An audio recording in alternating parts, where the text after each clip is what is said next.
Praise lord అందరికి.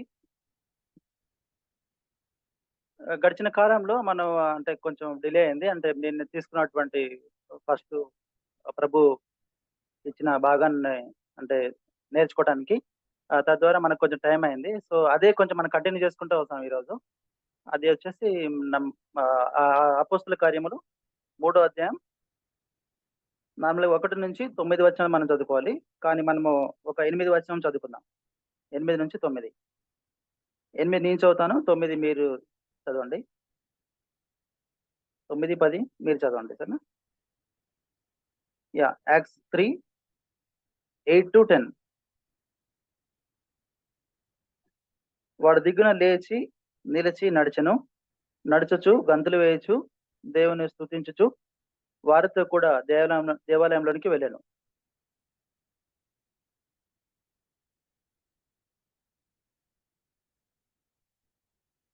ఇనిపిస్తలే కొంచెం గట్టిగా చదవండి.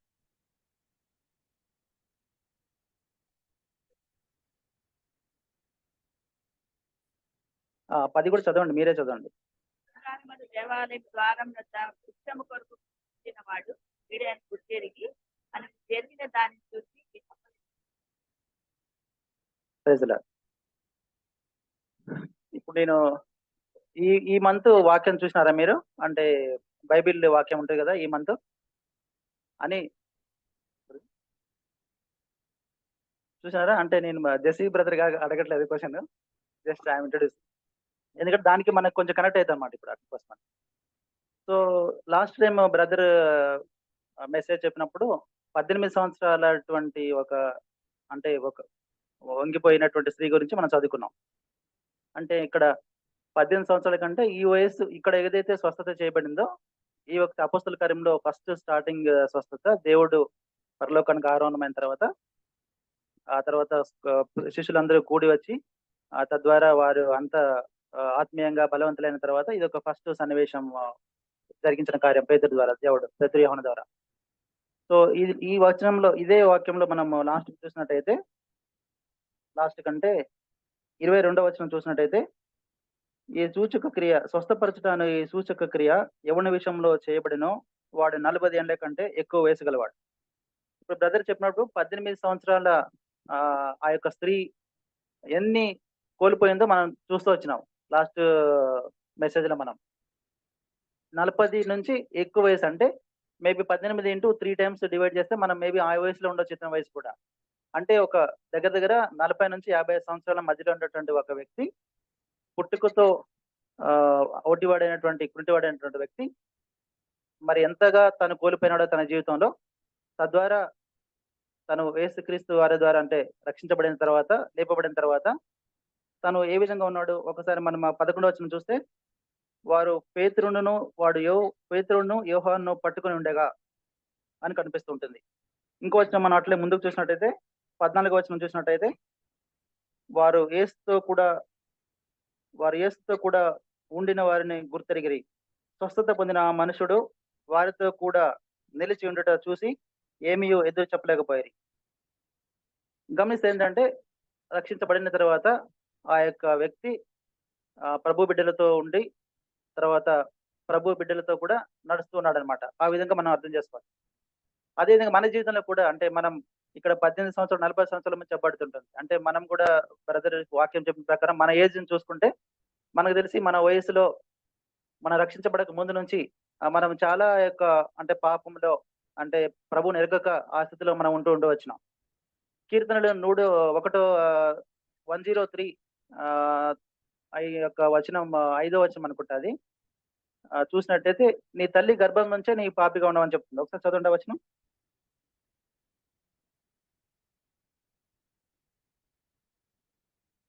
కీర్తన 103 12 సారీ 12 కాదు, ఒక నిమిషం. 51:5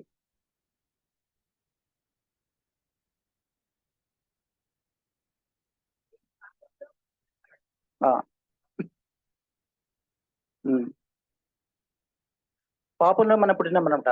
అంటే పాపం నుండే మన తల్లి గర్భాన ధరించింది. అంటే పుట్టుకతః జన్మతః పాపం అంటాడు మనల్ని ప్రభువైన యేసుక్రీస్తు రక్షించిన ఏ విధంగా రక్షించినాడు, తర్వాత ఎవరితో మనం నిలబెట్టినాడు, మనం ఆయనతో ఉండటానికి ఎవరితో మనల్ని తీసుకెళ్తున్నాడు అనేది మనం చూస్తూ వస్తాం ఇప్పుడు. ఒక రకంగా చూసినట్టయితే ఎఫెసీ రాసిన పత్రిక 2వ అధ్యాయం ప్రకారం, ఎఫెసీ రాసిన పత్రిక 2వ అధ్యాయము 4, 5 వచనాలు.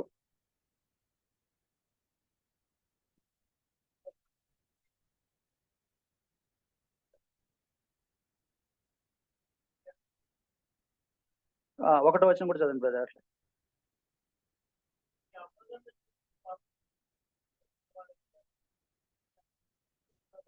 ఓకే. మనం ఎట్లున్నామంటే అపరాధం చేత, పాపం చేత మన సచ్చిన స్థితిలో ఉంటున్న వారు, అంటే ఆత్మీయంగా దేవుని ఎరగని వారంగా చచ్చిన స్థితిలో ఉంటున్నప్పుడు ఆయన మనం రక్షించమడిగా ఉంటున్నాడు దేవుడు. ఇంకో విషయం అలాగే చూసినట్టయితే మనం ఎక్కడెక్కడ ఉంటున్నామో ఎఫెసీ రాసిన పత్రిక 2:14, 2వ పత్రిక 12, 13 వచనం ప్రకారం,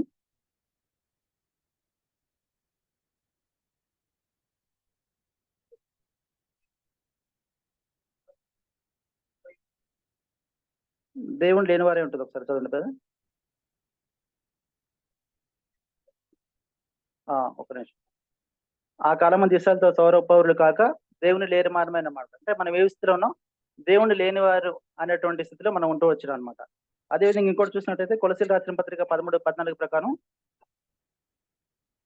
కొలసీలు 13, 14, కొలసీలు 1.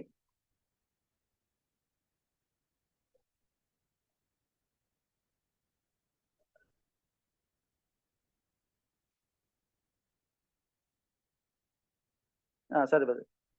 ఎక్కడ ఉన్నామంటే మనం అంధకార సంబంధమైన అధికారం, అంటే అంధకార సంబంధంగా అనేటువంటి ఆ యొక్క సమయంలో మనం ఉంటూ వస్తున్నాం. అపరాధముల చేత మనం చచ్చిన వారమైనప్పుడు, అంధకార సంబంధంలో ఉన్నప్పుడు, ఆ తర్వాత పాపంలోనే మనం తల్లిలో గర్భంలో ఉండినప్పుడు ఆయన మనల్ని చూసినాడు అనమాట. అదేవిధంగా ఇంకా మనం చూసినట్టయితే ఈ యొక్క ఏదైతే ఈ యొక్క ఆ యొక్క లేమ్యాన్ అంటే కుంటివాడు ఏ విధంగా అయితే అతను స్వస్థపరచబడినాడో, దానికి మనము ఈ విధంగా చూడొచ్చు. లైక్ మన పరిశుద్ధ గుడారంలో ఉన్నటువంటి ఆవరణము, పరిశుద్ధత, అతి పరిశుద్ధ స్థలం. టాబర్నీకల్లో మనం గుర్తు చేసుకున్నట్టయితే అతను లేచి, నిలిచి, నడిచి దేవునితో కూడా ఉన్నాడు. అంటే ఆ యొక్క లేచటం, నిల్చటం అనేది ఆ యొక్క మన టాబర్నీకల్ గుర్తు చేసుకున్నట్టయితే ఆ యొక్క టాబర్నీకల్లో మనకు ఫస్ట్ ఆవరణ ఉంటుంది. ఆవరణలో మనకు అంతా ఒక పరదా కట్టి ఉంటుంది మొత్తం ఆవరణంలో. ఆ యొక్క ఒక్క మార్గం ఉంటుంది కదా అక్కడ దాంట్లో చేరడానికి. అదొకటి ఏంటంటే మనము ఏదైతే వాక్యం మన ఈ ఈ యొక్క మెయిన్ వాగ్దానం ఉందో, మన యొక్క క్యాలెండర్ వాగ్దానం ప్రకారం చూసినట్టయితే వాక్యం, నేనే మార్గమును, సత్యమును, జీవమును అని చెప్తుంటాడు. అదేవిధంగా ఆ యొక్క ఒక్క మార్గం ద్వారానే దేవుడు మనల్ని రక్షించిన వాడిగా ఉంటున్నాడు. ఎప్పుడైతే మన ఆవరణలో మనం వచ్చినామో, ఆవరణలో మనకు ముఖ్యంగా 2 కనిపిస్తూ ఉంటాయి. ఒకటి వచ్చేసి బలిపీఠము, ఇంకోటి వచ్చేసి గంగాళం ఉంటుంది. బలిపీఠంలో నార్మల్‌గా మనం ఇప్పుడు ఎబ్రీలకు రాసిన పత్రికలో చూసుకున్నట్టయితే ఆ యొక్క వచనాలలో క్రీస్తు తనకు తానే బలిగా అర్పింపబడినాడు మన గురించి. తర్వాత గంగాళంలో వాటర్ ఉంటుంది ఎప్పుడైనా సరే. ఆ యొక్క ప్రత్యక్ష గుడారం గురించి ప్రభువైన వారు అన్ని రకాల కొలతలిచ్చినాడు. ఎక్కడెక్కడ నువ్వు ఏం చేయాలి, ఎంత హైట్‌లో ఉండాలి, ఎంత తక్కువగా ఉండాలి అన్నటువంటిది. ఆ తర్వాత దేవుడు కూడా మన జీవితంలో మరి ఆ యొక్క మనకు దేవుని ఎరగనప్పుడు మనకు కూడా సమీపస్తుడిగా వచ్చినాడు. మనకు కూడా చాలా లెక్కలతో పోల్చినాడు. నువ్వు ఈ విధంగా ఉండాలి, ఆ విధంగా ఉండాలి, ఈ విధంగా ఉండాలంటే మనము లెక్క చేయని స్థితిలో అంధకారముతో మరి ఆ యొక్క వాళ్ళతో కలిసి ఈ కీర్తనలు రాసిన పత్రిక 1:1లో ఉంటుంది. పాపుల పక్కన నీలో ఒక అపాసలు కూర్చుని చోట కూర్చుంటే కానీ ఉంటుంది. అంటే ఆ విధంగా మనం చేస్తూ వచ్చినప్పుడు దేవుడు తనకు తానే బలిగా అర్పించబడినాడు. ఆ తర్వాత గంగాళంలో ఆయన వాటర్ చేసుకోవాలి. కానీ అన్నిటికీ ఉన్నప్పుడు కొలతలు ఉన్నప్పుడు గంగాళానికి మాత్రం కొలతలు లేకుండా ఇచ్చినాడు దేవుడు. సో దానికేం కొలతలు లేవు. అంటే ఇది ఇంత సైజులో ఉండాలి, అంత సైజులో ఉండాలని ఏం లేదు. అంటే ఇక్కడ దేవుడు ఏం గుర్తు చేస్తున్నాడంటే పాపమేయటం మన జీవితంలో కీర్తన రాసిన పత్రిక 103:12 ప్రకారం ఆయన మన పాపములను తూర్పుకు పడమరకి ఎంత దూరమో అంత దూరం చేసినాడు. అంటే అది ఇన్ఫినిటీ ఇంకా. దానికి మనం ఏమి లెక్క చెప్పలేము అనమాట. అంటే లెక్కించలేనటువంటి అట్లాంటి పాపాలన్నిటిని దేవుడు మన నుంచి తీసివేసినాడు ఆయన. తీసివేసి ప్రభువే మన కొరకు రక్షకుడుగా వచ్చి, ప్రభువే మనల్ని పరిశుద్ధుడిగా చేసి, ప్రభువే మన గురించి అంటే ప్రాణం ఇచ్చి, ఆయన తద్వారా మనల్ని రక్షించుకున్నటువంటి విధానం బట్టి మనం దేవుణ్ణి స్తుతించుకోబదిలే, ఆరాధించుకోబదిలే ఉంటున్నాం. రోమా రాసిన పత్రికలో చూసినట్టయితే ఒక మాట,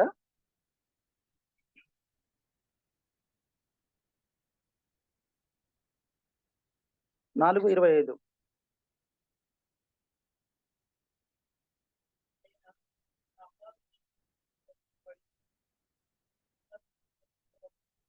అవును. ఆయన ఏం చేశాడంటే మన అపరాధముల నిమిత్తమై అప్పగింపబడి మనం నీతిమంతులుగా అవ్వబడడానికి లేపడినాడంట. ఈ విధంగా ప్రభువు మన పట్ల చేసిన కార్యాన్ని బట్టి కూడా మనం ఆయన్ని ఆరాధించబదిలే ఉంటున్నాం. అదేవిధంగా రోమా 5:6 చూసినట్టయితే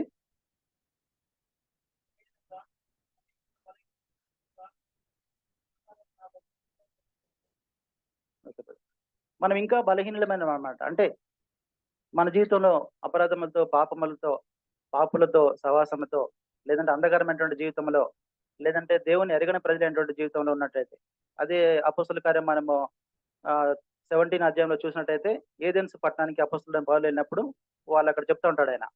బహుభక్తి పరులమై ఉంటాం మనం. కానీ అనేక విగ్రహాలను ఆరాధించే వారమై ఉంటున్నాం. ఎట్లా ఉంటామంటే మనం అనేక విగ్రహాలతో పాటు ఇంకొక విగ్రహాన్ని కూడా ఉన్నాడు. అదేంటంటే పేరు లేని విగ్రహం చెప్తా ఉంటాడు అపోస్తలుడైన పౌలు. అంటే ఆప్షన్ ఇది లేదంటే ఇంకొకటి ఆప్షన్ లాగా మన జీవితంలో మనం ఉన్నప్పుడు ప్రభు మనల్ని కోసం ఒకసారి చూద్దాం బ్రదర్ మళ్ళా వచనం 5:6 రోమన్ 5:6.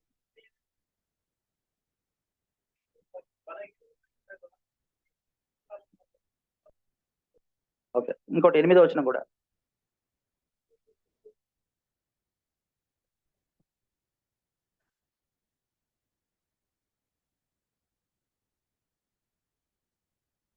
ఓకే. సో ఇంకొక వచనం ఉంటుంది అది. అంటే మంచివాని కొరకు ఒకడు చనిపోవటం అరుదు అనేటువంటి ఒక మాట ఉంటుంది. మనం తీసుకుంటే మన జీవితంలో చదవండి. ఆ,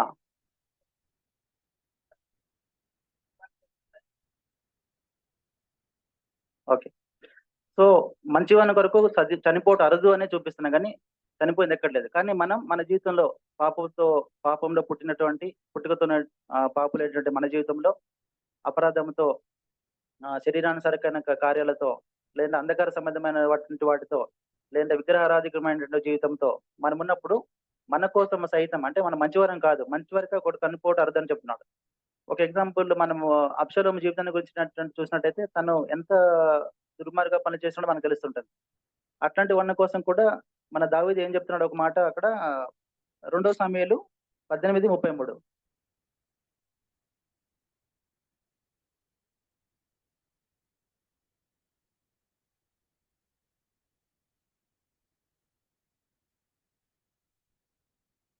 సెకండ్ సమూయేల్ 18:33.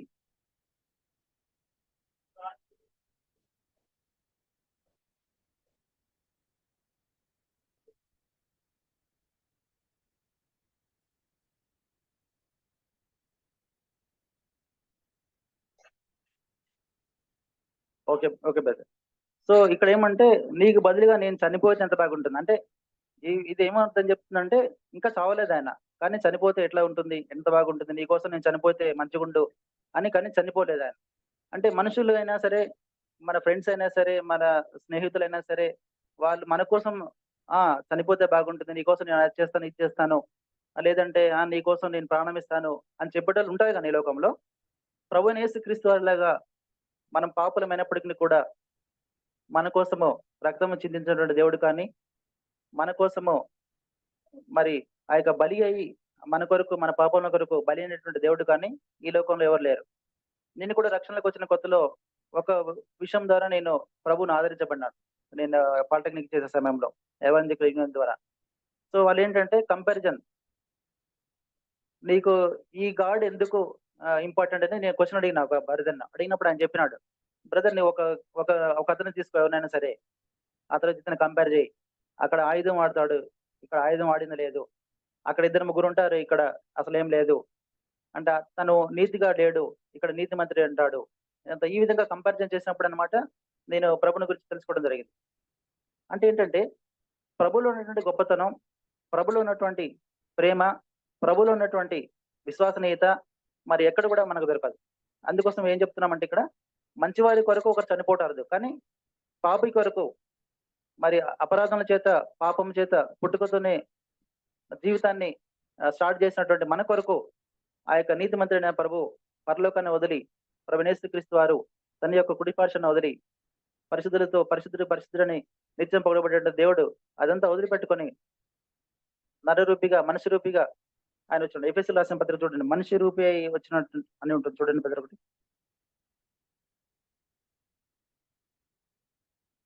ఫిలిప్పి 2:6.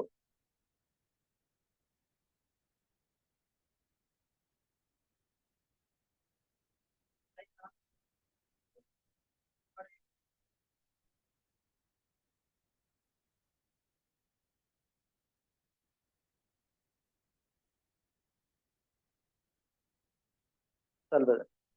ఆయన దేవుని స్వరూపమే ఉండి నేను దేవుణ్ణి కదా, నేను ఇప్పుడు కొంతమంది ఎట్లా ఉంటుందంటే యాటిట్యూడ్, కొంత డబ్బున్న వాళ్ళైనా సరే ఎవరైనా సరే నేను ధనవంతులాగే ఉంటాను, నేను మినిస్టర్ కొడుకుని మినిస్టర్ కొడుకు లాగానే ఉంటాను, నేను నా స్టేటస్ ఇది, నా స్టేటస్ లోనే ఉంటానంటారు.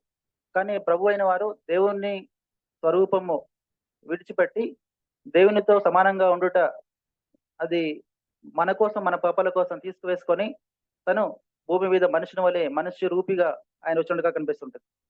ఇంకొక వచనం ఒకటి చూస్తున్నాం మనం రోమా రాసిన పత్రికలో.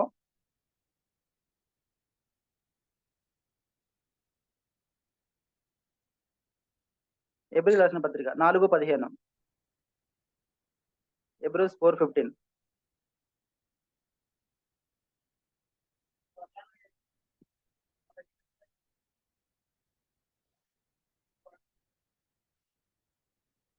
చాలు బ్రదర్. మన ప్రధాన యాజకుడు అంటే ప్రభువైన యేసుక్రీస్తు వారు మన బలహీనతలను కూడా ఆయన భరించి, అంటే మనం కనీసం చాలాసార్లు బలహీనంగా ఉంటున్నాం రక్షణ విషయంలో, ప్రభువును ప్రేమించే విషయంలో, లేదంటే ప్రభువులో నడిచే విషయంలో చాలా బలహీనంగా ఉంటున్నాం. కానీ మన ప్రధాన యాజకుడు ఎట్లంట, అట్లాంటి బలహీనుడు కాక ఆయన మన కొరకు దారి చూపే దేవుడుగా ఉంటున్నాడు. తన రక్షణ ద్వారా మనం ఆయనలో నడచాలనే దేవుని యొక్క ఉద్దేశం ఏంటుంది. అదేవిధంగా మన హృదయాన్ని మన దేవునికి ఇచ్చినప్పుడు ఎట్లయితే ఈ యొక్క స్వస్థపరచబడినటువంటి ఆ యొక్క మనిషి ఆయన రక్షించబడిన తర్వాత దేవుని ఆలయానికి వెళ్ళినాడో, తర్వాత ప్రభు పేతురుని యోహాను పట్టుకొని ఉంటున్నాడో, ఆ తర్వాత వాళ్ళతో కలిసి ఉంటున్నాడో చూసినాం మనం. ఎందుకంటే ముందు అనేక మంది స్వస్థపరచబడినారు ప్రభువైన యేసుక్రీస్తు వారి ద్వారా కానీ మిగతా వారి ద్వారా కానీ. అంటే ఎవరు కూడా ఈ విధంగా అంటే ప్రభువును పట్టుకొని, అంటే రక్షించే వారిని పట్టుకొని వారి యొక్క సాక్ష్యం ఇచ్చు చాలా కొంతమందిలో ఇతను కూడా ఒకటి కలిసి ఉంటున్నాడు అనమాట. ఈ విధంగా మనం మన యొక్క జీవితంలో మనకిచ్చిన రక్షణ బట్టి, దేవుని యొక్క ఆనందాన్ని బట్టి మనము దేవునికి ఆరాధించబద్దలమై ఉంటున్నాం. అదేవిధంగా ఇంకో వచనం చూస్తుంటే అది ఇర్మియా రాసిన గ్రంథంలో మన హృదయం అన్నిటికంటే మోసకరమైనది అని చెప్తూ ఉంటున్నాడు. అట్లాంటి హృదయాన్ని దేవుడు ఏ విధంగా అయితే ఈ యొక్క హృదయాన్ని, ఈ యొక్క అవటి హృదయాన్ని దేవుడు తనతో కూడా నిలిపినాడో, ఏ విధంగా అయితే తనతో కూడా తన వారితో కూడా తన సాక్ష్యం ద్వారా నిలిపినాడో, అదేవిధంగా మనం కూడా ఇక కొరింథీ రాసిన పత్రికలో మరి పౌలు చెప్తుంటాడు 1 కొరింథీ 3:6 ప్రకారం మీరు దేవుని ఆలయం ఉన్నారని మీరు ఎరగరా అని చెప్తున్నాడు.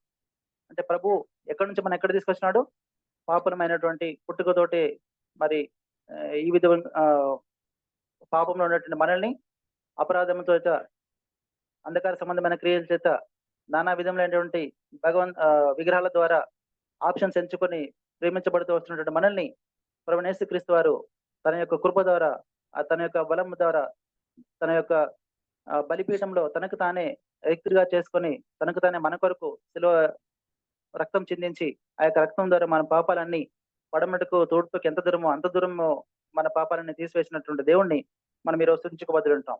అదేవిధంగా మన దేవుని ఆలయమై ఉన్నాం. అంటే ఆయన ఎక్కడి నుంచి మనల్ని ఆలయం తీసుకొచ్చినాడు, మన హృదయం దేవుని ఆలయమై ఉన్నారని మీరు అడిగారు.